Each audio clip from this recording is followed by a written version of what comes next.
Muy buenas tardes, tengan todos ustedes. Mi nombre es Johnny Guerra, como ya lo dijo el coordinador de este gran evento. Mi especialidad es la defensa tributaria de los principios tributarios. ¿Y qué vengo a traerles ahora a ustedes en este cierre tributario 2017? Es el tema del principio de causalidad y la actividad probatoria según la jurisprudencia del Poder Judicial. Aquí hay un tema muy importante que se debe destacar, es el tema de causalidad del gasto. Es un tema importante, el impuesto a la renta, y que es un tema que no se agota en el Tribunal Fiscal, sino que sigue su curso o su controversia también al tema judicial, o se extiende a instancias judiciales. Y aquí viene la pregunta que suele hacerme la mayoría de personas que están involucradas en el tema tributario, contable, respecto a la causalidad del gasto. ¿El criterio que tiene el Tribunal Fiscal es el criterio que sigue el Poder Judicial? La respuesta es no. ¿Es obligatorio que el Tribunal Fiscal acoja los criterios del Poder Judicial? La respuesta es no. Y a la inversa, ¿está vinculado el Poder Judicial a respetar los criterios o definiciones del principio de causalidad que hace el Tribunal Fiscal? La respuesta es no. Si esto es así, ¿cómo es que se va o cómo es que se uniformizaría la jurisprudencia respecto al principio de causalidad? Y ese es un tema que todavía está en discusión. Y no solamente abarca el tema de la causalidad, sino que también se extiende a otros temas, como el que vamos a ver más adelante. Tal es el caso de los intereses de los pagos a cuenta, en donde la Corte Suprema le ha dado la razón al contribuyente en el sentido de que no procede el cobro de intereses de los pagos a cuenta, pero el Tribunal Fiscal ha sacado una jurisprudencia de observancia obligatoria señalando lo contrario. O sea, tenemos el Poder Judicial versus el Tribunal Fiscal. Entonces, hay una solución, hay una salida. ¿Qué acciones judiciales o qué acciones tiene el contribuyente para poder obtener un resultado favorable en ese aspecto? ¿Es posible que la Corte Suprema cambie su criterio? ¿O es posible que el Tribunal Fiscal cambie el criterio alineándose a lo que dice la Corte Suprema? Eso lo vamos a ver ahora en este tiempo que me han otorgado para poder analizar el principio de causalidad y terminar con el tema de los intereses de los pagos a cuenta, trayéndoles como primicia una sentencia que ha salido hace una semana. No es la que salió en el diario Gestión, sino es de una sala, es otra sentencia, en el cual van a ver cuál es el criterio que está asumiendo, ya no un juzgado, que es una instancia inferior, sino una sala superior, ¿no? Porque los intereses de los pagos a cuenta están siendo debatidos últimamente y el contribuyente tiene salidas para poder defenderse de manera favorable, ¿no? Entonces, comenzamos en esta primera parte con lo que es el principio de causalidad. Primero vamos a ver un poco de la doctrina y jurisprudencia del Tribunal Fiscal y compararla con lo que viene diciendo el Poder Judicial a través de sus órganos jurisdiccionales, tanto a nivel de Sala Superior y Corte Suprema. Recordemos un poquito, hablando un poquito de derecho procesal tributario.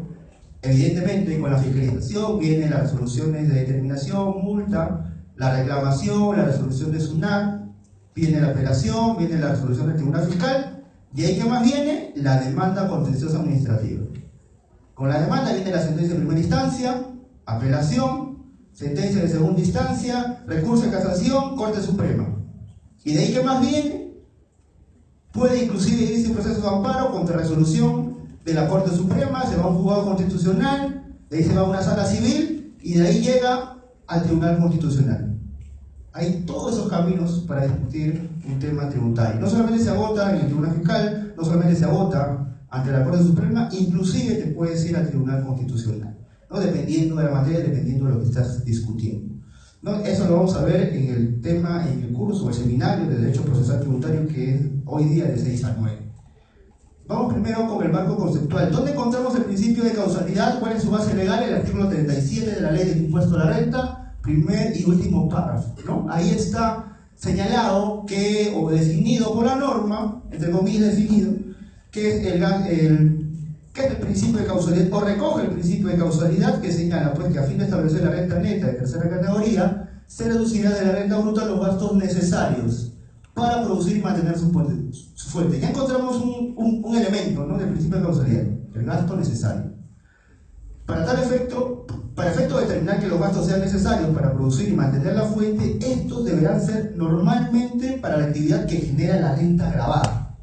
Encontramos el segundo elemento, normalidad, así como cumplir con los criterios de razonabilidad, que incluye a la proporcionalidad, generalidad para los casos que correspondan, ¿no? Entonces, ahí tenemos un esquema que ilustra un poco qué es el principio de causalidad, y nos vamos a las nociones que ha desarrollado la jurisprudencia del Tribunal Fiscal a lo largo de los años sobre los tipos de causalidad. Y sí, la jurisprudencia del Tribunal Fiscal ha desarrollado tipos de gasto. Lo ha mencionado, lo ha desarrollado a propósito de las impugnaciones que ha hecho el contribuyente. Y uno de estos gastos, tipos de gastos que encontramos, es el gasto necesario o el gasto indispensable. Según este tipo de gastos, solamente es deducible el gasto que sí o sí es indispensable para obtener ingreso o para mantener la fuente generadora de renta. Si ese gasto no es indispensable, no es causal. Este criterio lo tenía la SUNAT hace 15, 10 años y eso ha quedado ahí como un concepto, ¿no? Porque actualmente ya no se mira el principio de causalidad desde ese punto de vista. ¿Qué más tenemos? Gastos imputados a ingresos inmediatos. ¿Qué nos dice este tipo de gasto? Que si yo en el año 2017 incurro en un gasto, su efecto tiene que producirse o tiene que observarse en este ejercicio. Si su efecto se produce en un ejercicio posterior, no es deducible. Este criterio también se tenía hace años, o lo tenía la SUNAT hace años, actualmente ya no es así. ¿Qué más tenemos? Gastos de carácter potencial. Según este tipo de gastos, no es necesario que el gasto produzca un efecto favorable para el contribuyente o para la empresa, ¿no? ¿Qué quiere decir? Un ejemplo claro es cuando una empresa inmobiliaria, constructora, va a analizar un terreno, un área, y contrata ingenieros, arquitectos, etc. Paga, incurre en un gasto, 500.000, $1.000.000, qué sé yo, para analizar una hectárea regular, y al final los ingenieros le dicen: ¿saben qué, señor constructor? Esta tierra no es bueno para construir. Le aconsejamos, le recomendamos no construir acá nada. ¿Qué hace el empresario? Ya incurrió en el gasto, pero no va a producir nada porque le han dicho los ingenieros que no puede construir ahí porque no es una buena tierra. Este gasto para el Tribunal Fiscal sí es deducible, porque si bien no generó una ganancia, fue un gasto potencial para el Tribunal Fiscal, por lo tanto está vinculado con la actividad.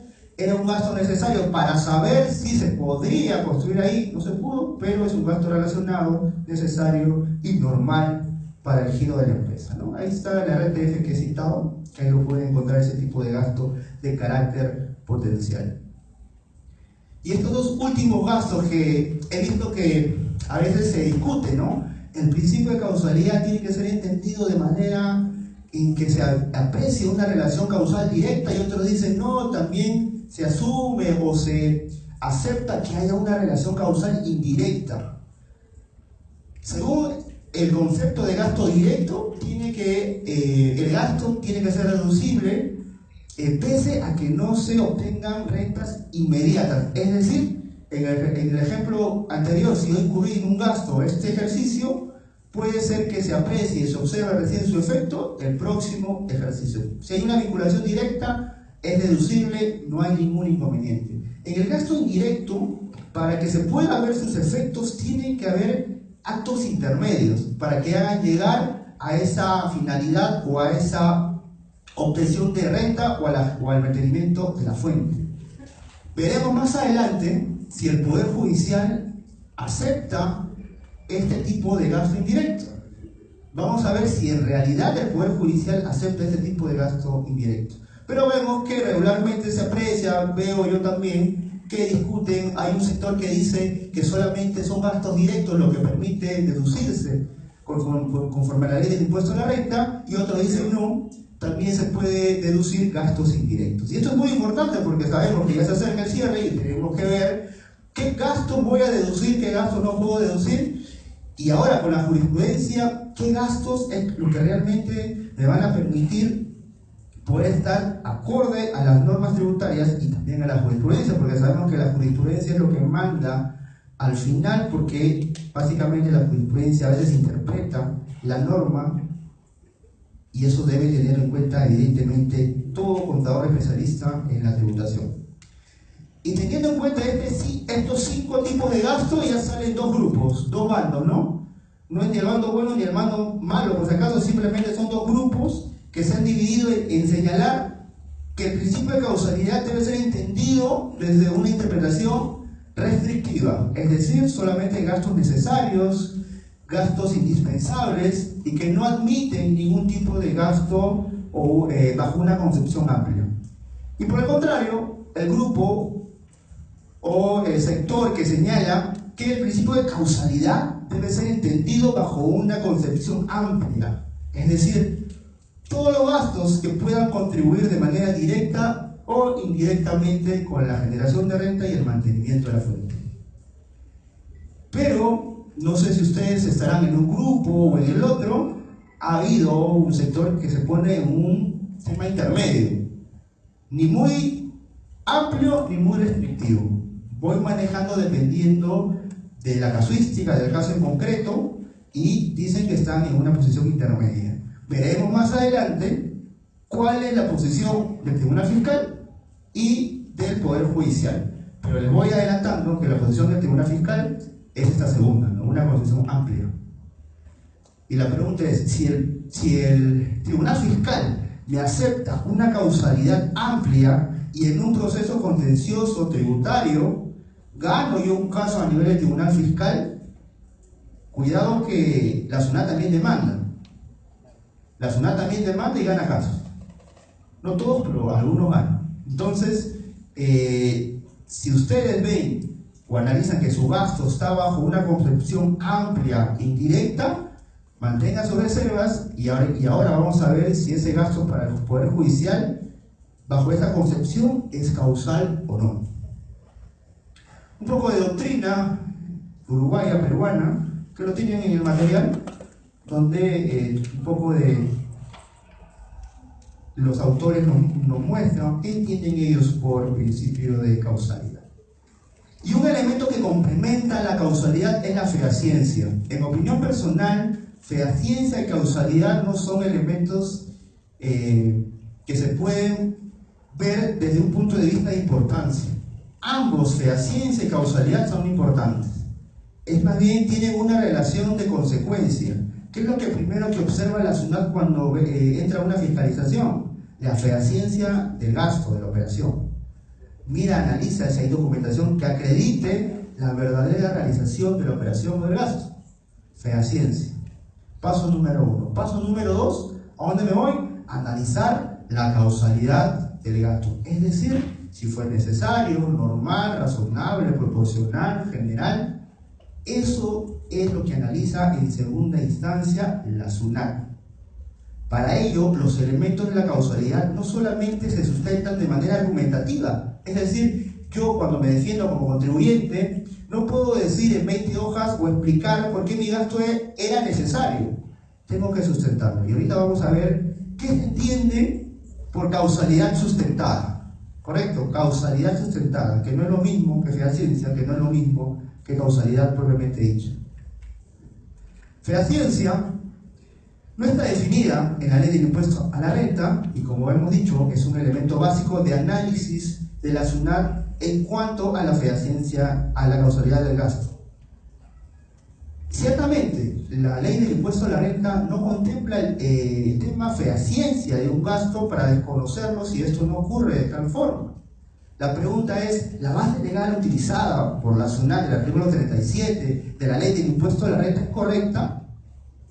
Hace unos meses, el abogado, la defensa de un contribuyente, escuchaba yo el informe oral, señalaba que el reparo de la SUNAT era ilegal porque había reparado por fehaciencia señalando el artículo 37 de la ley del impuesto a la renta. Y había llevado su diapositiva, así como esta, había copiado el 37 y le decía al juez, señor juez, ¿En qué parte del párrafo del artículo 37 de este artículo que ustedes pueden ver acá está que se me desconozca el gasto por no fehaciente?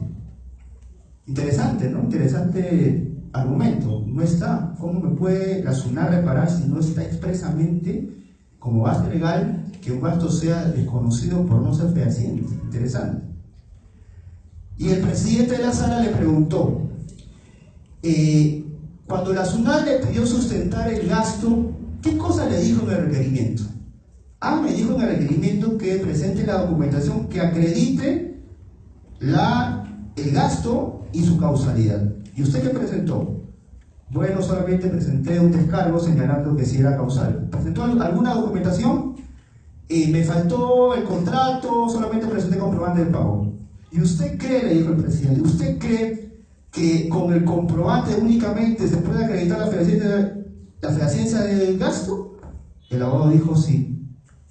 Bueno, de ahí le dieron pase al abogado de la SUNAT, y el abogado de la SUNAT dijo, pues que la fehaciencia, si bien no está expresamente señalada en la ley del impuesto a la renta, forma parte del procedimiento de análisis del principio de la causalidad de un gasto. Si al contribuyente se le pide, se le requiere, sustente la causalidad del gasto, primero tendría que demostrar que ese gasto es real. Y segundo, si ese gasto contribuyó a la generación de renta o al mantenimiento de la fuente. Por lo tanto, en esta conclusión, la sala, en este caso tributaria, señaló pues que el reparo hecho por la SUNAT por el desconocimiento de un gasto por fehaciencia estaba de acuerdo a ley porque forma parte del análisis de la causalidad del gasto conforme al artículo 37 de la ley del impuesto a la renta. Era un tema interesante, bastante debatible para algunos, pues, y la conclusión es esa: podemos afirmar que la fehaciencia en materia tributaria es un principio que implica acreditar que la operación en la cual se generó el gasto es fidedigna o digna de fe. De esta forma, dentro de la evaluación de causalidad de un gasto por parte de la SUNAT, esta no solo verifica la relación causal entre el gasto y la generación de renta agravada o el mantenimiento de la fuente, sino también la acreditación de la operación en la cual se generó el gasto y su destino. Por ello se entiende o se le concluye que la fehaciencia está inmersa en el análisis de la causalidad del gasto. Ese es un tema importante que se debe tener en cuenta. Acá hay unas RTF que he citado, que ustedes ya podrán leerlo en el material, y que evidentemente va a ayudar a reforzar su posición, porque el Tribunal Fiscal también lo entiende de esa manera. Acá tenemos pues los criterios conformantes del principio de causalidad, que son esos 5. Ya hemos señalado más o menos algunos, cuál es su concepción. Un pequeño gráfico para que nos pueda ilustrar un poco de los criterios de la causalidad, y entramos teniendo claro ello en las sentencias, o analizar las sentencias emitidas por las salas superiores y la Corte Suprema en torno al principio de causalidad. Y acá quiero hacer un paréntesis. Al final ustedes podrán saber o advertir si es o ayuda al caso, a ustedes, contadores, a vos tributaristas, que el Tribunal Fiscal marque o diferencie la causalidad del gasto por tipos: directo, indirecto, potencial. Eso ayuda al aplicador, al contador, al abogado a resolver un caso respecto a la causalidad del gasto. Eso nos ayuda. Si bien sabemos, ya como hemos visto, hay 5 tipos de gastos que la jurisprudencia del Tribunal Fiscal ha definido, ¿eso realmente ayuda a poder resolver un caso?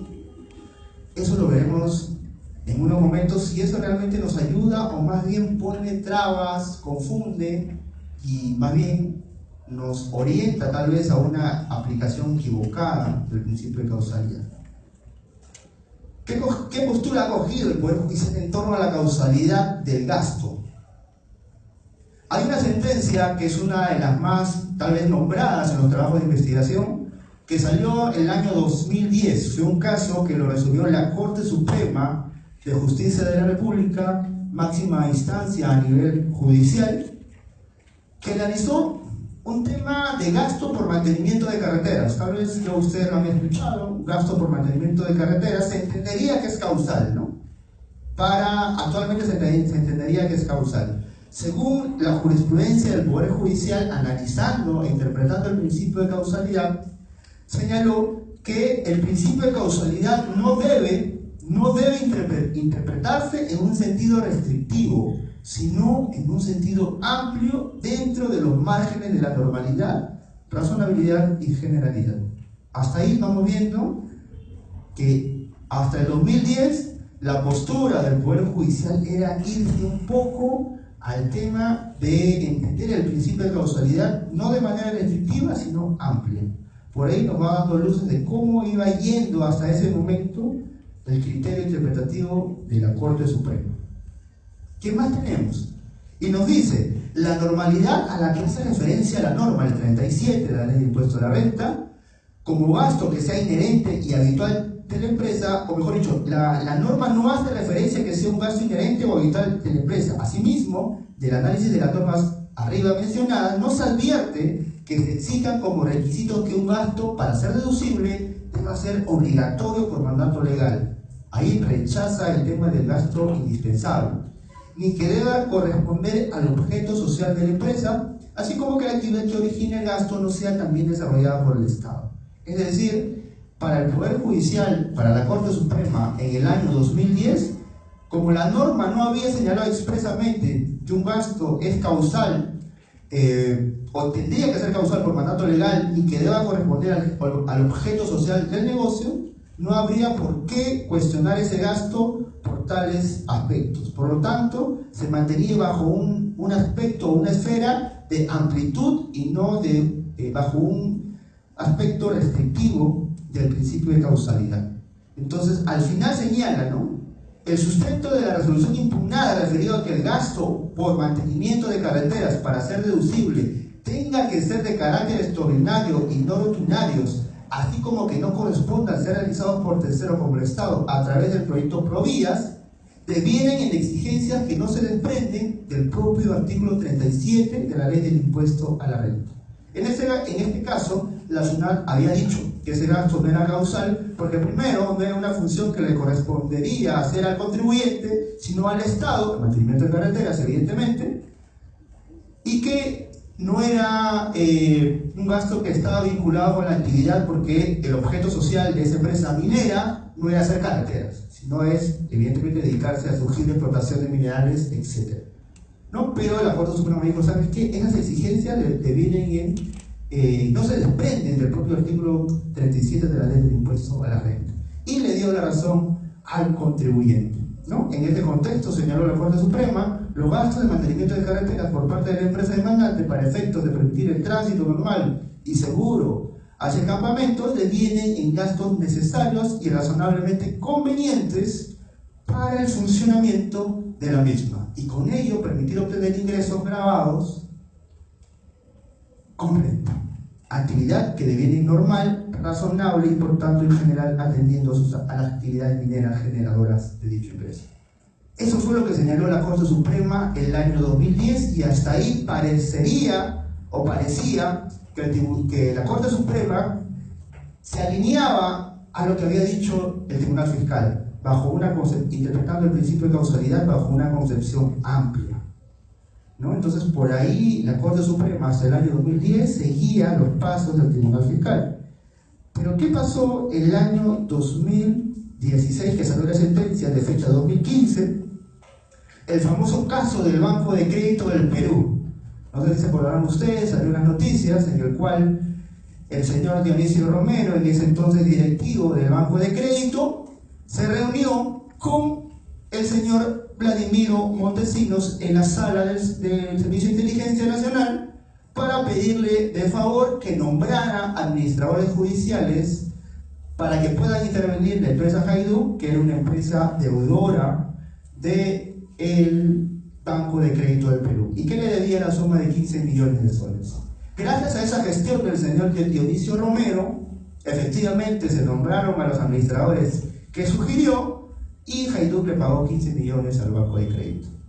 Por esa reunión que tuvo el señor Dionisio Romero, fue llevado a un juicio penal, contrató abogados y el banco dedujo los gastos que pagó por esos abogados. Y la pregunta es, los gastos por abogados para la defensa del señor Dionisio Romero, por haberse reunido en la salita del CIC con el señor Vladimiro, ¿Es un gasto causal para el banco de crédito? ¿Sí o no?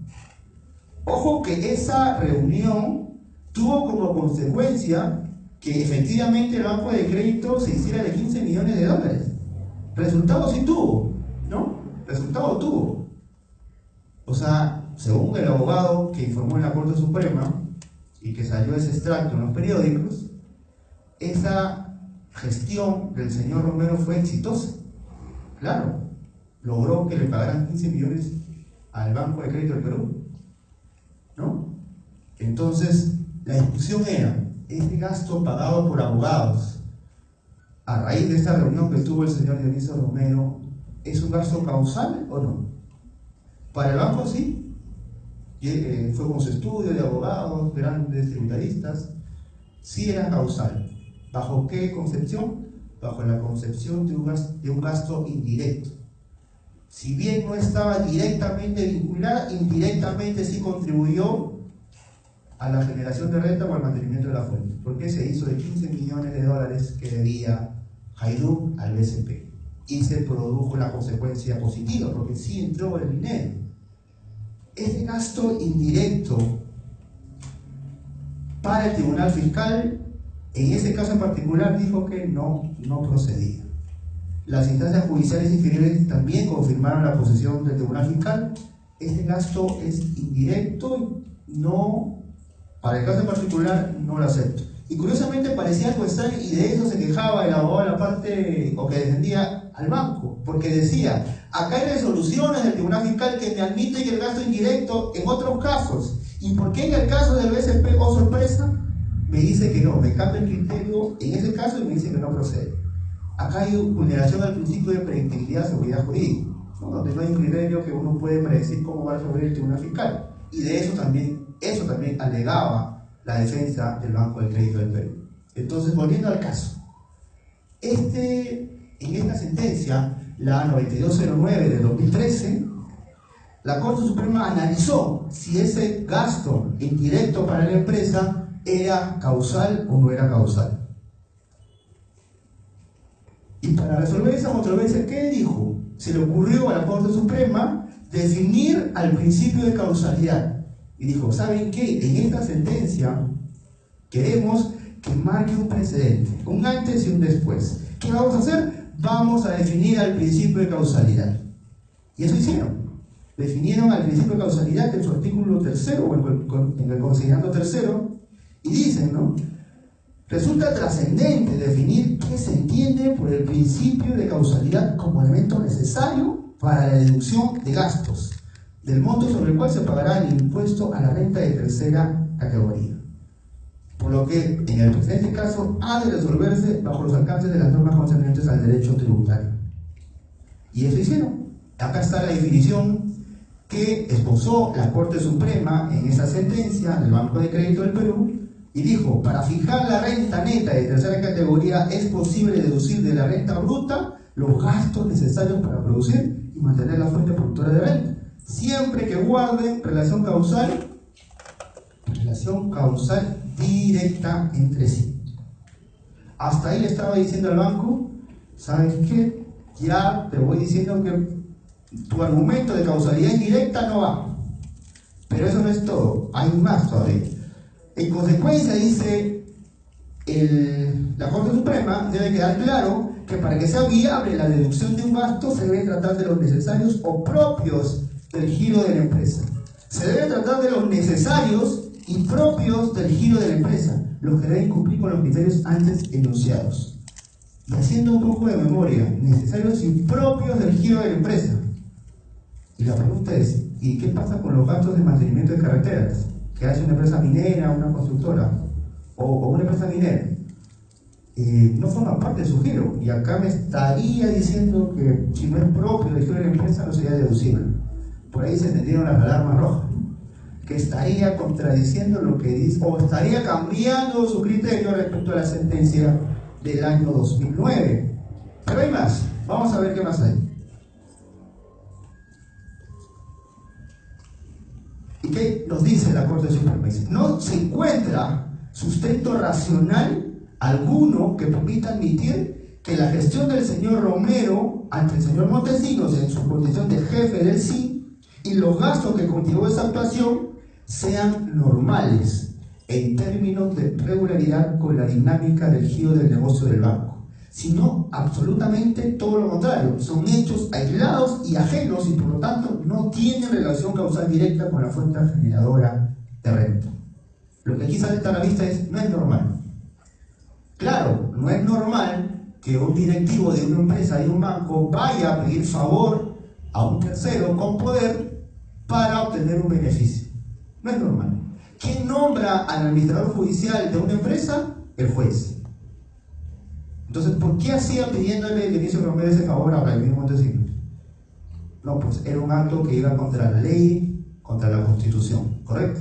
Entonces, para ahí, en ese escenario, para la Corte Suprema, no era normal que se produjera ese tipo de hechos para obtener un beneficio, ya sea para el pago de una deuda. ¿Qué más nos dice la Corte Suprema? También nos dice algo, bueno, eso viene para después.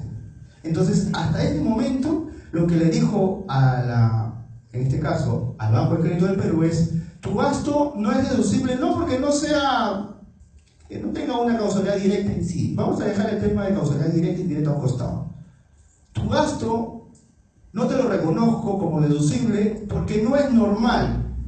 Normalidad, le puso de la normalidad. No es normal que tú recurras a tu directivo para pedir favores vulnerando las normas civiles, porque quien nombra administradores judiciales es el juez y no un señor llamado Vladimir Montesinos.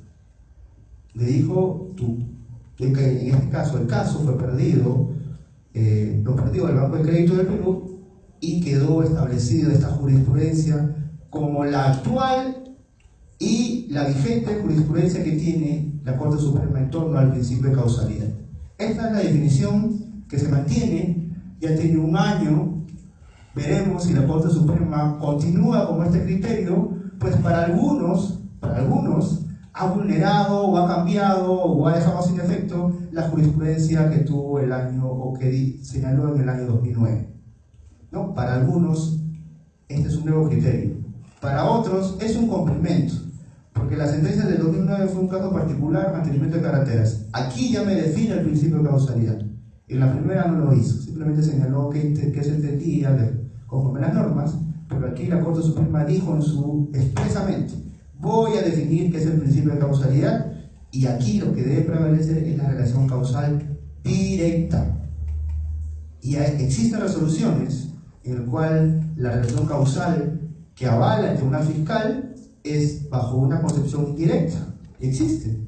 Entonces vemos cómo ahora los casos se están analizando, la SUNAT está aplicando este criterio, porque la SUNAT ya había comenzado a entender la causalidad de forma indirecta, a aceptar algunos gastos, pero desde que ha salido esta sentencia, la SUNAT dijo: no, voy a respetar lo que dice la Corte Suprema. Voy a alinearme a entender la causalidad bajo una concepción de relación directa, ¿no? A mí me preguntaron: doctor, ¿qué le parece a usted esta sentencia? Interesante, ilustrativa, ayuda que hayan tipologías de causalidad directa, indirecta, gasto potencial, etc. Nos ayuda, nos favorece. La opinión personal, no. Yo no catalogaría a un gasto bajo una relación causal y si es directa o indirecta. Simplemente analizo si cumplen con los criterios antes ya indicados, los 5, ¿no? Si es normal, si es necesario, si es razonable, si es proporcional, o si cumplen con el criterio de generalidad. Si cumplen con alguno de esos 5, o se establece que sí cumplen, que sí es necesario, que sí es normal, para mí está por cumplido el principio de causalidad.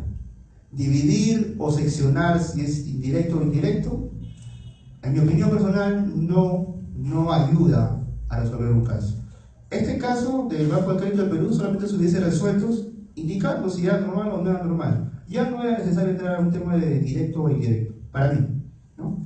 Pero la Corte Suprema actuó bien y, bueno, es interesante, y desde ahora, pues, se entendería que es la posición que predomina a nivel judicial. Pero ojo, esto no es un precedente de observancia obligatoria. Y la pregunta es, ¿puede un órgano inferior a la Corte Suprema contradecir lo que ha dicho la propia Corte Suprema? La respuesta es sí. Y ahora les muestro una sentencia que ha salido hace poco.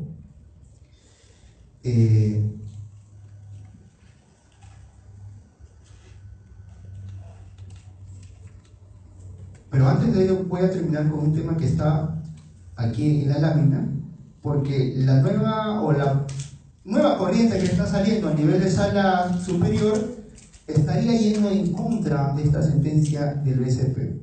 Pero antes vamos a tocar el tema de el pago de una indemnización no constituye gasto deducible, dicho la Corte Suprema. Según ya han escuchado esta sentencia fue expedida el año pasado, tiene fecha de 2015, pero fue expedida el año pasado, la 8407-2013, en el cual nos dice la Corte Suprema que el gasto por indemnización no es deducible.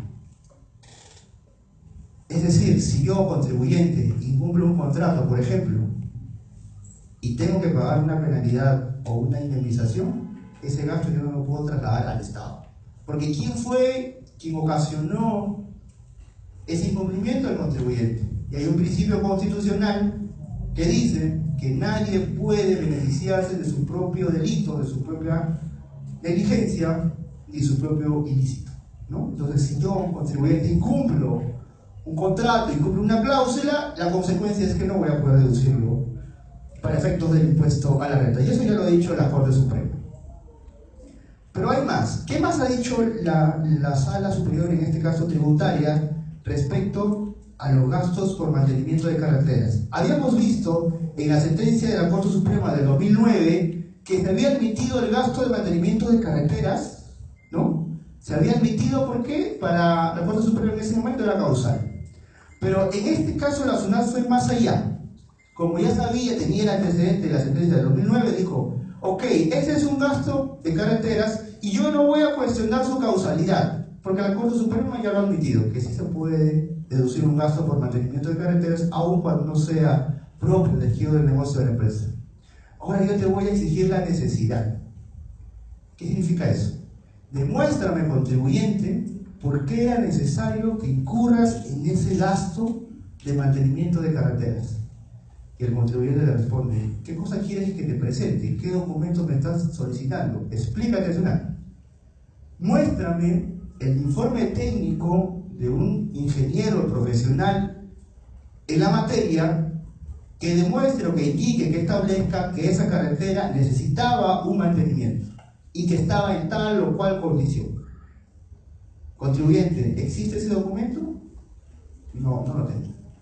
Entonces, la pregunta es: ¿cómo es que tú, de iniciativa propia, incurres en un gasto por mantenimiento de carretera si no tienes un informe técnico que respalde las condiciones de esa carretera?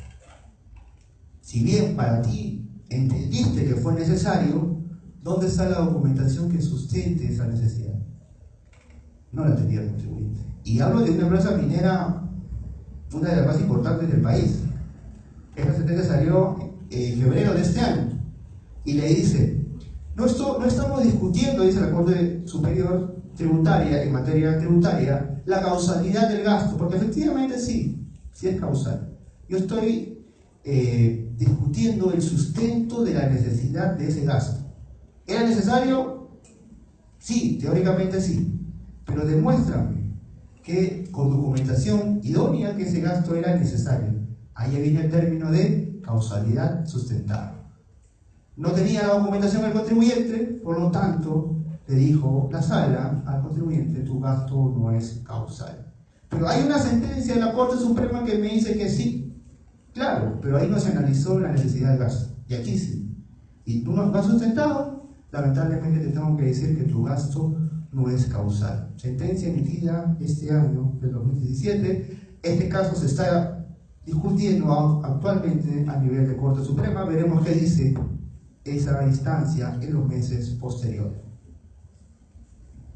Habíamos dicho que no es causal un gasto por indemnización, pero ¿qué pasa con una transacción extrajudicial? ¿Es similar? Evidentemente no. En una transacción extrajudicial hay concesiones recíprocas de ambas partes. Si yo contrato con una empresa y nos ponemos de acuerdo que el contrato ya no va, que el servicio lo queremos cortar porque a ninguno de los dos ya nos beneficia, nos ponemos de acuerdo y nos sentamos hasta judicialmente y decimos, ¿sabes qué? El contrato no va, yo si te debía pagar 1.000.000, te pago 500.000, y tú si debías darme tal o cual bien, ya no me des, o servicio, ya no me lo des, córtalo hasta aquí. Perfecto. Pero hay un desembolso de por medio del contribuyente. Ese desembolso ha sido analizado, esa operación, y la sala, en una sentencia de febrero de 2017, ha dicho que el gasto o el desembolso por una transacción judicial no es deducible. No es deducible, ¿no? Entonces, vemos que ya tenemos que el gasto por indemnización no es deducible, el gasto por la transacción extrajudicial tampoco es deducible, y vemos cómo esto ya se va acortando un poco. Y ojo, que el gasto por indemnización, esta sentencia, la 8407 de 2013, fue un caso iniciado por SUNAT. ¿Eso qué quiere decir? Que el Tribunal Fiscal avalaba los gastos por indemnización, ¿no? Es por eso que yo les decía que, ojo, la SUNAT también demanda, a veces gana, y ya el Tribunal Fiscal, al parecer, está modulando su criterio, porque en un caso de transacción extrajudicial dijo que no procedía. Entonces se alineó ahí, en ese supuesto, a lo que dijo la Corte Suprema de Justicia. Entonces, ¿cuál es la postura actual? La postura predominante del Poder Judicial en torno al principio de causalidad. Primero, que los gastos tienen que ser necesarios para producir y mantener la fuente productora de renta, siempre que guarden relación causal directa entre sí. Eso es lo que está diciendo la Corte Suprema. Tienen que ser gastos que guarden coherencia y están ligados a la fuente productora de renta, deben ser normales y deben cumplir con los criterios, evidentemente, de razonabilidad, proporcionalidad y generalidad. Y para que sea viable la deducción del gasto, se debe tratar de los gastos necesarios o propios del giro de la empresa. Y acá hay un punto importante que es algo que yo he adicionado teniendo en cuenta la jurisprudencia del Poder Judicial. No son deducibles que los gastos ocasionados por conductas culposas o dolosas en el devenir de las actividades de la empresa. Cuando ustedes vean un gasto que es originado por una acción negligente de la empresa o una acción dolosa, ese gasto no va a ser causal. No lo pongan en este cierre, por si acaso. Es verdad, porque yo sí veo que algunos, bueno, si la SUNAT no me fiscaliza, qué bueno, porque si me fiscaliza ya comienzan a rezar. Y es verdad, pasa en la realidad, ¿no? No hay que negarnos a eso. Pero ya saben, si en una contingencia la SUNAT les fiscaliza y ustedes han deducido gastos por indemnización, transacción extrajudicial, penalidades, ya tienen que ver que esos gastos van a ser reparados por la SUNAT. Hace poco me llegó un casito, porque yo, como les mencioné, me dedico a litigios tributarios, sobre una clínica que había incurrido una negligencia y que a causa de esa negligencia había pagado una indemnización a esa persona por hacer una mala praxis, ¿no? Y lo dedujo de su impuesto a la renta. En ese escenario, según ustedes han ya visto la jurisprudencia de la Corte Suprema del Poder Judicial, ¿ese gasto incurrido por la clínica del pago de una indemnización a un paciente es causal o no es causal? No, ¿verdad? No sería causal. Era una clínica reconocida, muy grande, que tiene pues las empresas grandes de contabilidad que la asesoran y también en tributación. No es causal y era una indemnización interesante, no era un monto menor, ¿no? Entonces, esta es la posición que está actualmente predominando, pero eso no quiere decir que sea la única. Y es por eso que pongo aquí para tener en cuenta que hay un grupo siempre rebelde, ¿no? Que dice, no, yo me rebelo a ese criterio, yo analizo también las normas tributarias, y tenemos a la sentencia que les mencionaba hace un momento, de junio de este año, la séptima sala contenciosa. Ojo, que en materia tributaria hay dos salas, la sexta y la séptima. La séptima, que a veces parece un poquito rebelde, nos dice, ojo, está bien, yo entiendo la causalidad del gasto, pero mi punto de vista es el siguiente. Dice, en base a lo expuesto, dice, señalando un poco de doctrina, un poco de las normas, Se concluye que de acuerdo al 37 de la ley del impuesto a la renta, se deben considerar los gastos que contribuyan de manera directa e indirecta en la generación de renta para la verificación del principio de causalidad. Esto es, se contempla una concepción amplia del principio de causalidad. Como esto, ya la séptima sala dice, ¿sabes qué, Corte Suprema? Tu sentencia del PSP es muy bonita, pero a mí no me parece. ¿Qué más nos dice la séptima sala? Y todavía como que le da, ¿no?, le da por lo bajo y le dice, tanto más si anteriormente la misma Sala Suprema en la casación 2743 del 2009, de fecha 14 de septiembre de 2011, precisó que el principio de causalidad no debe interpretarse en un sentido restrictivo, sino en un sentido amplio dentro de los márgenes de la normalidad, razonabilidad y generalidad. Además de decirle a la Corte Suprema con su sentencia del PSP, sí, pues está bien, yo lo entiendo de otra manera, le refriega o le dice, ¿sabes qué? Además tú ya te habías pronunciado en el 2009 con un criterio distinto, ¿no? Un poquito rebelde en la séptima sala. Y al final señala, o el contexto es que para la séptima sala, alejándose de lo que ha dicho la Corte Suprema en el caso BCP, para la séptima sala es viable, es aceptable un gasto si tiene una relación causal indirecta, ¿no? Porque ellos entienden, o la sala entiende en este caso, que el principio de causalidad debe ser entendido de una forma amplia, de un sentido amplio, ¿no? Entonces vemos cómo existe una posición minoritaria que está yendo en contra de la sentencia del BCP que ha definido ya el principio de causalidad.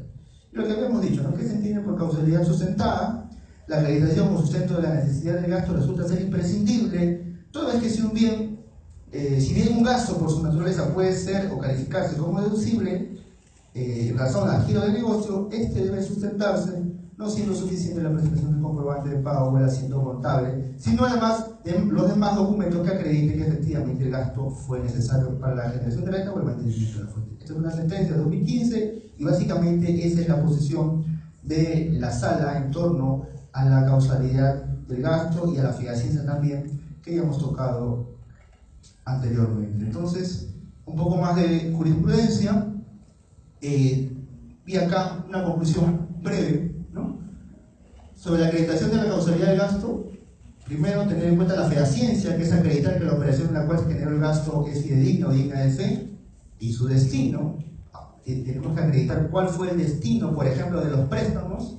Y hay un caso importante, billonario, en la Corte Suprema que ya se va a resolver, en el cual se le exigió al contribuyente, acredítame el destino del financiamiento que recibiste de tal empresa. ¿Y qué presentó? Sus estados financieros, estado de flujo de efectivo. Acá mi flujo dice que fue a tal activo, la compra de tal bien, etc. Nada más, no presentó nada más.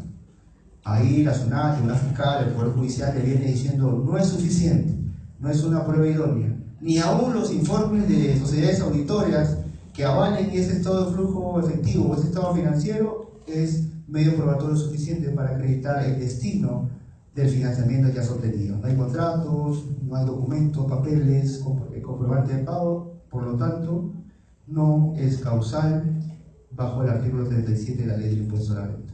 Y la causalidad sustentada que veníamos comentando es acreditar de qué manera pues, el gasto contribuyó a la generación de renta y se debe sustentar con documentación los criterios de necesidad, normalidad, razonabilidad, proporcionalidad y generalidad de ser el caso. Y bueno, vamos con la actividad probatoria, que es un tema breve e importante, ¿no? Porque la mayoría, por no decir todos los temas de causalidad, son generados en los reparos por un tema de documentación. No ha sustentado documentariamente la causalidad del gasto. No tiene la documentación, no la han generado, y eso pasa muchas veces por un tema de negocio, ¿no? En el negocio el manejo es muy rápido, todo pasa tan rápido, todo es tan veloz que no han tomado las previsiones necesarias para poder acreditar o tener la documentación necesaria. Por eso siempre digo que para afrontar una fiscalización o un procedimiento contencioso, primero tengo que estar preparado, con conocimiento de las normas que yo tengo que aplicar para poder defenderme. Segundo, tener estrategia. Si no tengo estrategia, estoy frito. Si no sé cómo si acá tengo un documento y no sé cómo lo voy a utilizar, ni para qué me va a servir, por las puras estoy o sería en vano enfrentar una fiscalización. He visto escritos de reclamación, de apelación, donde argumentan hojas y hojas y abajo ponen anexo, documento 1, documento 2, 3, 4, 5, 20 documentos. Y si uno lee la reclamación, no puede observar si el anexo 1, qué cosa quiere probar, para qué sirve, cuál es su finalidad. Y ahí vemos que ahí entramos a un tema de prueba, ¿no? ¿Cuál es el objeto de la prueba? Con este documento, ¿qué cosa quiero acreditar? Punto número 1. Punto número 2. ¿De dónde nace este documento? ¿Del propio contribuyente? ¿Nace del tercero? ¿Cuál es la fuente de la prueba? Fuente no es lo mismo que objeto. Y segundo, ¿no? ¿Qué cosa quiero acreditar? ¿Qué cosa pretendo sustentar? ¿Un gasto? ¿Un costo?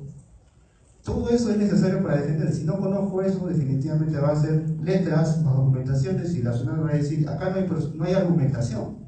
Lo que yo recomiendo, tanto a abogados y contadores, es que lleven un curso de argumentación jurídica, que no solamente es para abogados, no es para toda aquella persona que redacta escritos. Argumentación jurídica, ahí enseñan a cómo establecer el orden de los argumentos. He visto demandas de 100 hojas, 150 hojas. Letra 10, espacio sencillo. Ustedes leerían 100 hojas. Sí, tendrían que leerlo, ¿no? Si están en el caso. Pero los jueces, porque también trabajan en el Poder Judicial, no lo leen. ¿Y por qué no lo leen? Porque dicen, si las cosas, es algo por lógica. Si las cosas fueran tan claras, no necesito 150 hojas. En 10 hojas ya lo dije todo. Recomiendo que si ustedes tienen un caso y creen que tienen la razón, en 10 hojas pongan todo lo que tengan. Y en las 50 hojas que quieren acompañar después, para más abundamiento, más argumentos, jurisprudencia, ya ponen otra cosa. Pero en las 10 primeras hojas, bueno, y eso lo vamos a tocar en el seminario procesal, ¿no? Yo le estoy adelantando un poco. Son estrategias, tips para una buena defensa. Es importante poner todo lo que tengan en las 10 primeras hojas. Es lo que pueden leer, 10 hojas, 11, 12, ya sus ojos se cierran y ya vamos. Ojo con eso.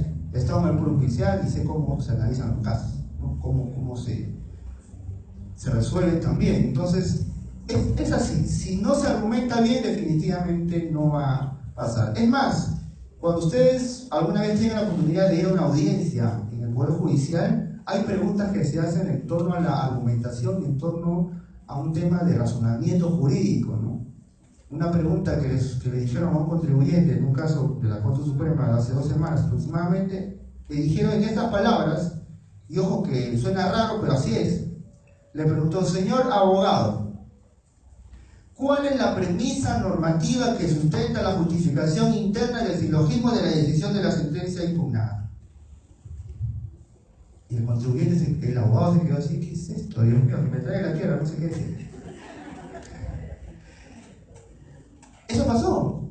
Y evidentemente quien hizo esa pregunta es una autora, la conozco, buena persona, que su intención yo sé que no ha sido dejarlo mal al contribuyente, sino así al abogado del contribuyente, sino ha sido decirle, oye, si vas a venir acá a informar a la Corte Suprema, tienes que estar preparado, no puede venir cualquiera. Y ese tipo de preguntas se hacen en cursos porque esa autora, esa magistrada que preguntó, era una de las 5 magistradas, es una profesora de la Academia de la Magistratura que enseña pues, a jueces y fiscales. Y esa pregunta es básica de la argumentación jurídica. ¿Cuál es la premisa normativa? En términos sencillos, lo que le está preguntando es ¿cuál es la base legal que ha utilizado la juez para poder llegar a esa conclusión que tú discutes que no es correcta? Es lo que ha dicho. ¿Qué es lo que dijo el contribuyente? No encontraba la premisa normativa. Lo que hizo fue decir, bueno, si no he encontrado, ¿qué haces impugnando? Pues si no se encontraba la premisa, no sabe entender la sentencia. Entonces, es algo importante, por eso la preparación. Sabemos que a nivel de tribunal fiscal, un contador puede informar perfectamente. Recomiendo yo que la defensa siempre, si en la medida de lo posible, se haga con un contador y un abogado, ¿no? Ahí el complemento es fatal, letal, y pueden ganar todos sus casos, ¿no? Pero en el Poder Judicial también es necesaria la presencia de un contador. Y lamentablemente, viendo yo más de 300 casos, Nunca he visto a un contador informando en un poder judicial. ¿Puede informar? Sí, ¿cómo? Si van al seminario se van a ver cómo puede informar. Bueno, y vamos yendo al tema de la acreditación de los medios probatorios o cómo los tips básicamente de estos 5 actos que yo he puesto ahí para que si ustedes tienen un gasto en mente puedan saber si cumplen con estos pasos, pueden saber si es deducible o no, ¿no? Los actos preparatorios. ¿Qué es eso? ¿Qué son actos preparatorios? Y vamos a un ejemplo mejor para que se ilustre bien. Un gasto por servicios por asesoría, ¿no? La clásica, contrato a un abogado, a un contador, a un ingeniero.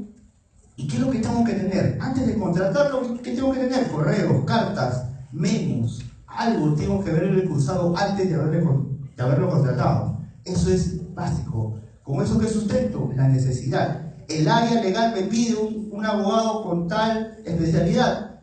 Evidentemente te va a cursar un memo, una carta, un correo, algo. Ese documento tiene que ustedes, si no se ve, generarlo.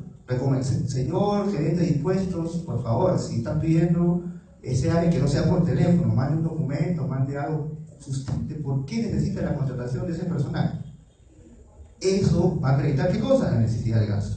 ¿Cuál es el segundo acto? Los actos preparatorios, ¿no? El acto que va a preparar la contratación, es decir, las proformas, cotizaciones. Acá tengo un abogado, 2 abogados, a ver, ¿cuánto me cobra? Muy caro, muy barato, esto no he estudiado, no va. Todo eso cuenta, ¿no? Para la edición. Entonces ustedes van recolectando documentación que sustente primero la fehaciencia, ¿no?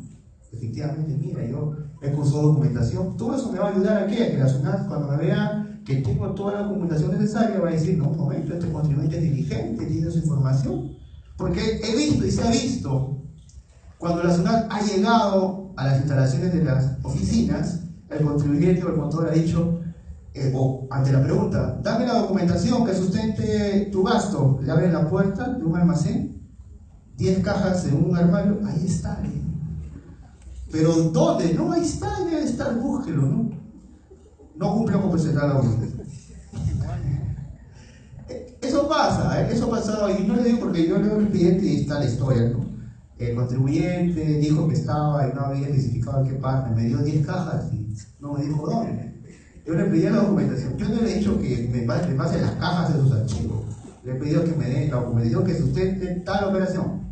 No cumplió, ¿no? Entonces, cuidado que ustedes incurran. Ustedes no incurren en eso, evidentemente, recuerdo que eso sucede con otras personas. ¿Qué más? Los actos de contratación, evidentemente tiene que haber un contrato. Si está legalizada la firma, mucho mejor, ¿no? Porque a veces se entiende, ¿no? Me está fiscalizando la SUNAT, no tengo el contrato, ya lo hacemos en este momento, lo firmamos. No tiene firma, o no tiene fecha cierta, que quiere decir que esté legalizado la firma del contrato.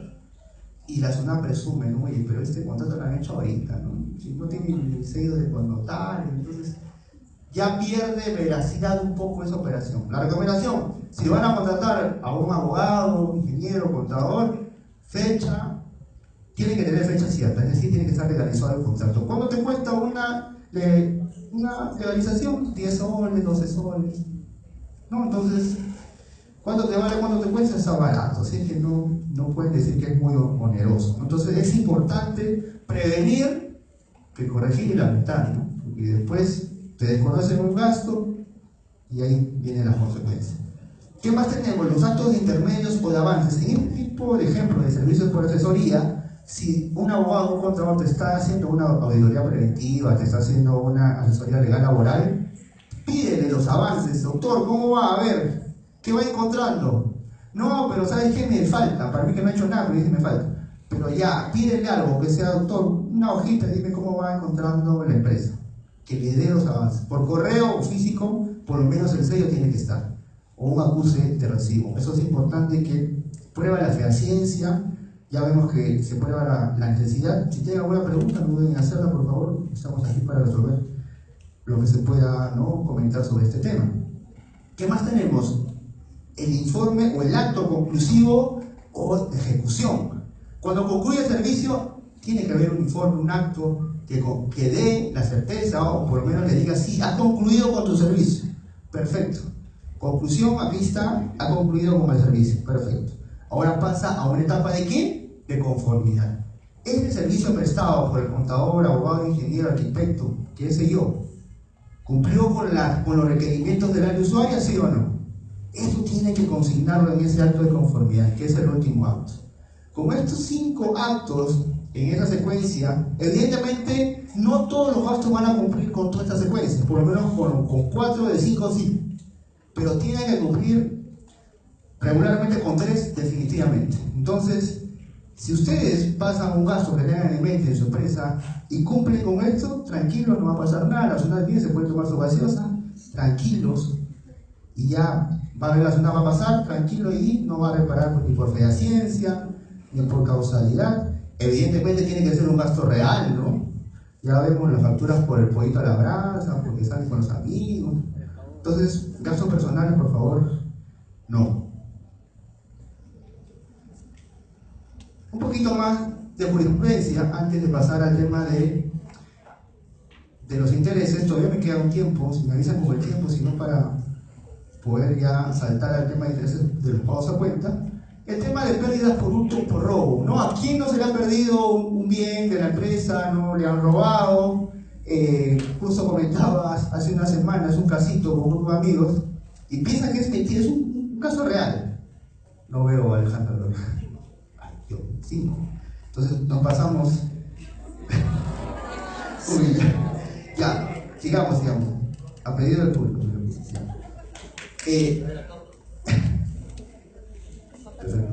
Había un casito de un camión de cerveza, no voy a decir el nombre para no piensen que es publicidad. Un camioncito con 50 cajas de cerveza, o 100 cajas, ¿no? 50 por cada lado. Yo dije, uy, mira, está el calor, y pues pasó, ¿no? Por el Callao. No, por el Callao no, es el Callao. Por San Miguel, acá cerca. Pasó por San Miguel y un tráfico, se cuadró 2 carros, eran las 11 de la noche, y después pasó 2 cuadras más y ya no habían 100 cajas, habían 40, 60 cajas. ¿Qué pasó? Desaparecieron. ¿Cómo no se hizo un camión y un traslado tremendo?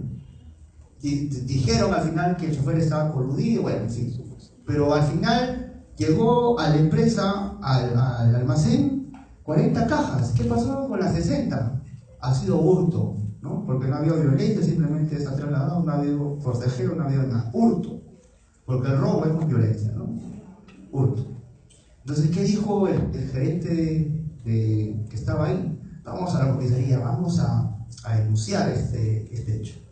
Va a la comisaría, pone la denuncia, me han robado 60 cajas de cerveza y el policía sabe que se va a dar la aresta. ¿Cómo te van a robar 60 cajas? Es imposible, hermano, le dice. No, en verdad, ha sido en San Miguel, estos señores son una zona roja, dicen, ¿no? Yo creo que San Miguel es una zona tranquila, en nuestro caso. Pero le preguntó al policía, ¿quién fue el autor de ese hecho? No lo sé, no desconozco, ha sido encapuchado, parece, gringallo no ha sido porque todavía estaba dentro, pero ha sido alguien, ¿verdad? No sé. ¿Y qué pasó con el chofer? ¿Pudo verlo? No sé, el ayudante, no, estaban durmiendo, ese chofer estaba ahí. No pudo ver quién ha sido. Nadie supo quién fue. Simplemente desaparecieron esas cajas de cerveza. Ya, perfecto. Deja la denuncia ahí. A la semana va y vuelve a preguntar, ¿cómo va el caso? ¿Qué caso? ¿De la cerveza? Están investigando, pues si no sabemos quién es el autor del delito, del hurto, pues se está investigando. Pero ya llegaba el cierre contable, como ahora. Ya tiene el cierre. ¿Qué hago? Lo dedujo como gasto, ¿no? Pero ahí tengo la denuncia, ya con eso lo puedo deducir. Qué bonito. Va y no viene al cierre como ahora, se la pierde, se va con los amigos a pasear, lo voy a deducir y lo deduce. Llega la fiscalización, le dice, un momento señor, susténteme por qué ha deducido este gasto por hurto, ¿cuál es el sustento?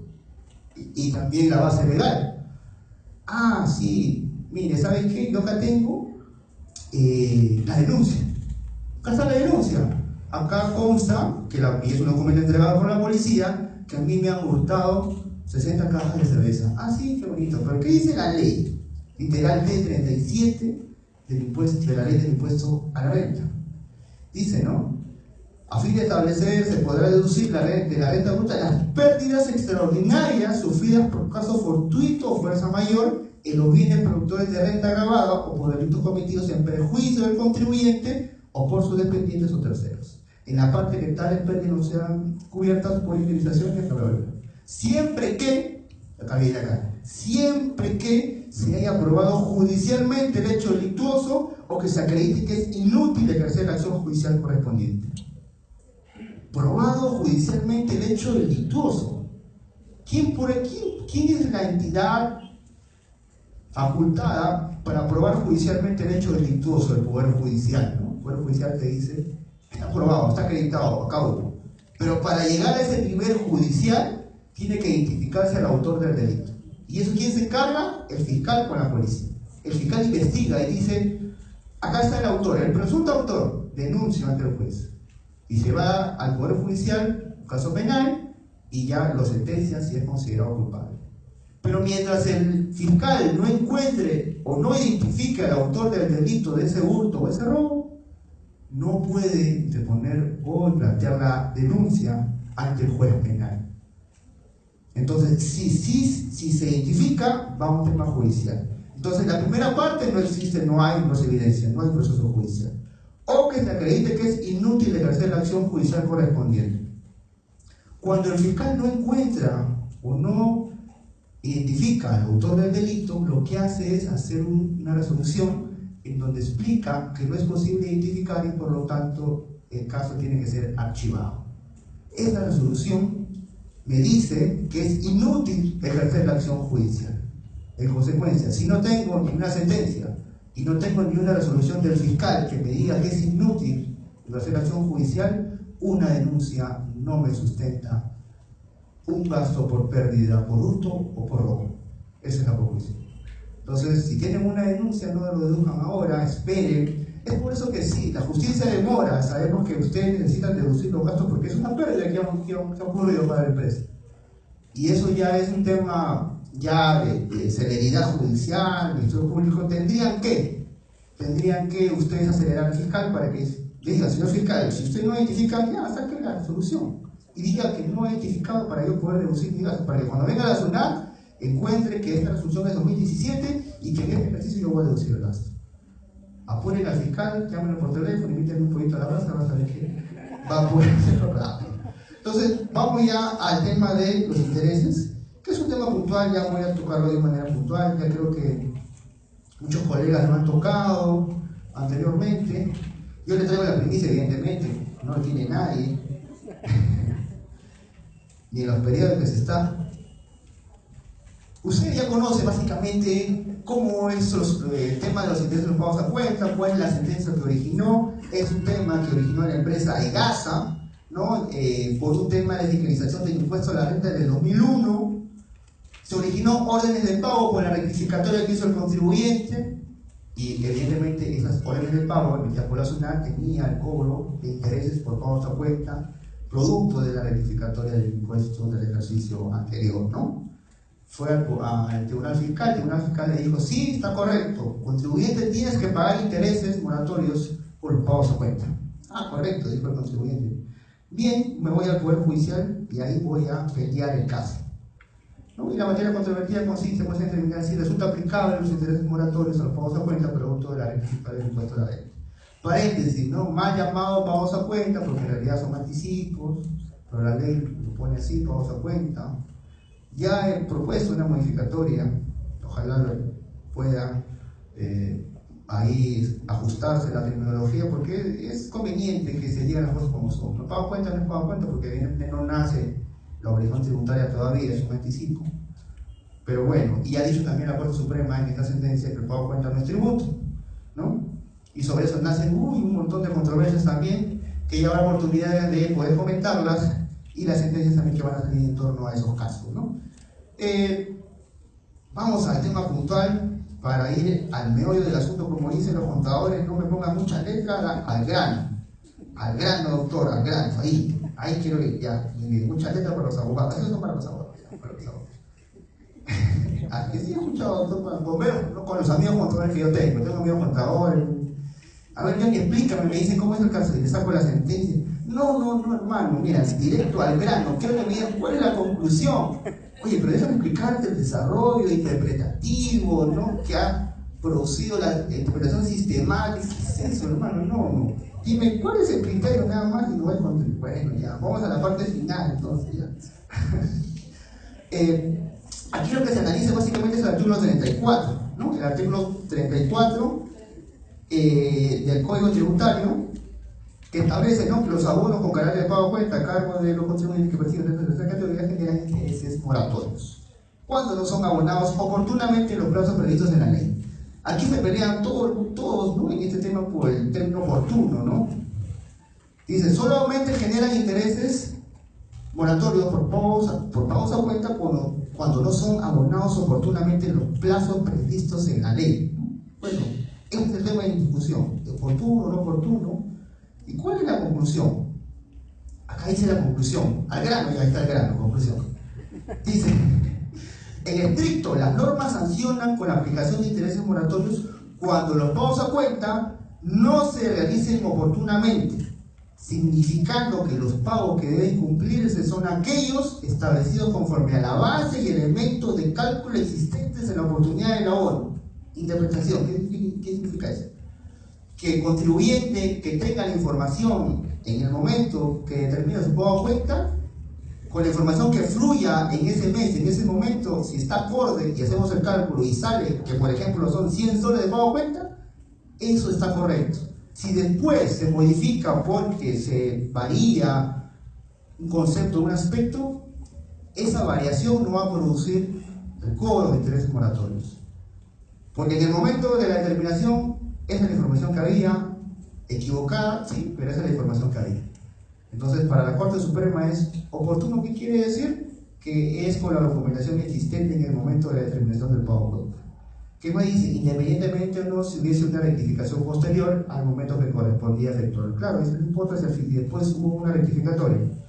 Sin embargo, si la rectificación se realiza antes del paso del abono, indefectiblemente modificar el coeficiente del cálculo contable. Bueno, eso ya es un complemento. Entonces, ya yendo al caso concreto, ¿qué dice la Corte Suprema? Teniendo en consideración que en el caso concreto no son aplicables los intereses moratorios por la rectificación posterior del ejercicio grabable de 2001, que sirvió para establecer el coeficiente de cálculo de las cuotas de 2002, en razón de que al momento del abono de dichos pagos se utilizó como referencia la existente declaración del impuesto a la renta del ejercicio anterior, claro, la existente, la que había en ese momento, contribuyendo y produciendo efectos de los pagos a cuenta del ejercicio 2002 que correspondía con la referida base de cálculo. Por lo que, habiendo cumplido con los dos supuestos normativos de las disposiciones legales, el cálculo de la cuota conforme al procedimiento legal y el pago oportuno no son de aplicación a los intereses moratorios. Acá lo que dice es, si bien tú rectificaste, contribuyente, al momento de tu declaración primigenia, tú contabas con la información de tu declaración anterior y hacías determinado tu pago a cuenta. Por lo tanto, si eso fluye, que esa era la información existente en el momento de tu determinación, si posteriormente has rectificado, no va a producir el cobro de intereses de pagos a cuenta, ¿no? Entonces, eso fue lo que estableció y además señaló un precedente vinculante, ¿no?, de cómo interpretar las normas tributarias, que es bastante discutido, bastante debatido, básicamente en el tema jurídico tributario, cómo yo debo interpretar las normas tributarias, ¿no? Y que ha dicho la Corte Suprema, no resultan pertinentes ni la interpretación extensiva ni la restrictiva para interpretar disposiciones que restringen derechos, ni para normas que establecen obligaciones, como es el caso de los pagos a cuenta del impuesto a la renta. Es decir, no resulta pertinente la interpretación extensiva ni la restrictiva para interpretar disposiciones que restringen derechos. Pero ¿qué tipo de interpretación me lleva la Corte Suprema a una interpretación de carácter literal? Esa es la conclusión. Si no me permite una interpretación extensiva ni restrictiva, me queda la interpretación literal, lo que fluye de la norma. Con eso descarto la interpretación finalista, que es la teleológica o qué cosa quiere decir la norma, la finalidad que tuvo esa norma. Descarto la interpretación histórica, que a veces los contribuyentes alegan, ¿no?, esta norma se ha modificado en el tiempo y eso me da a una conclusión tal, descartado para la Corte Suprema. Entonces, ese criterio de la Corte Suprema nos lleva a interpretar Generalmente, que en materia tributaria la interpretación correcta es la interpretación literal, la que dice la norma por su punto y su coma. Eso es lo que ha dicho la Corte Suprema. Y acá hay algunos interrogantes, ¿no? Vamos al segundo para terminar. Procede la aplicación de intereses moratorios cuando ha sido la SUNAT y no el contribuyente por una rectificatoria en virtud de un procedimiento de fiscalización quien ha modificado la determinación de la obligación tributaria del impuesto a la renta del ejercicio anterior que sirvió de base para establecer el coeficiente de cálculo de pagos a cuenta. No es un trabalengua, por si acaso, simplemente es algo que está en debate últimamente.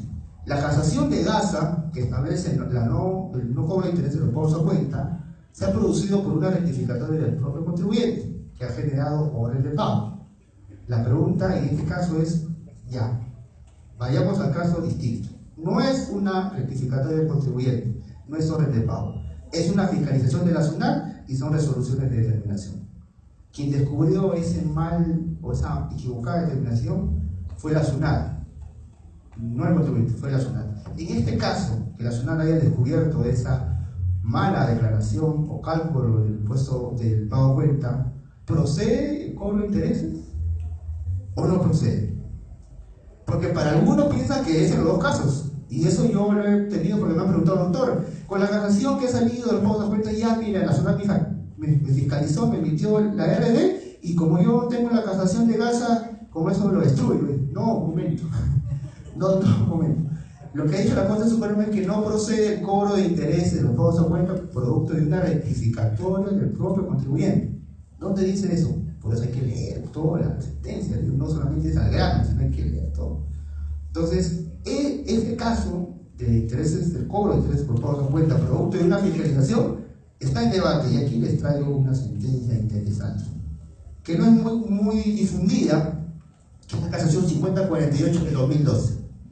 ¿Qué ha dicho concretamente?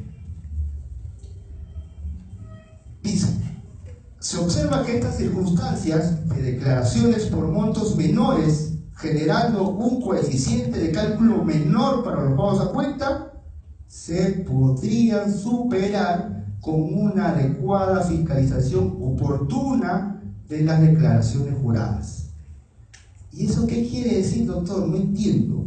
Claro que ha dicho la Corte Suprema en esta sentencia de fecha 2015 que sí procedería el cobro de intereses moratorios siempre y cuando la SUNAT haga una adecuada fiscalización oportuna.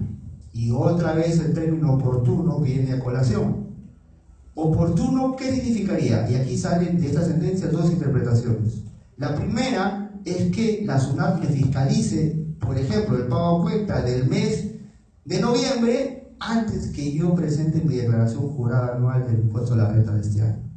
Hasta esa fecha, la SUNAT tiene para fiscalizarme. Hasta ahí cabe el término oportuno para algunos interpretando esta sentencia.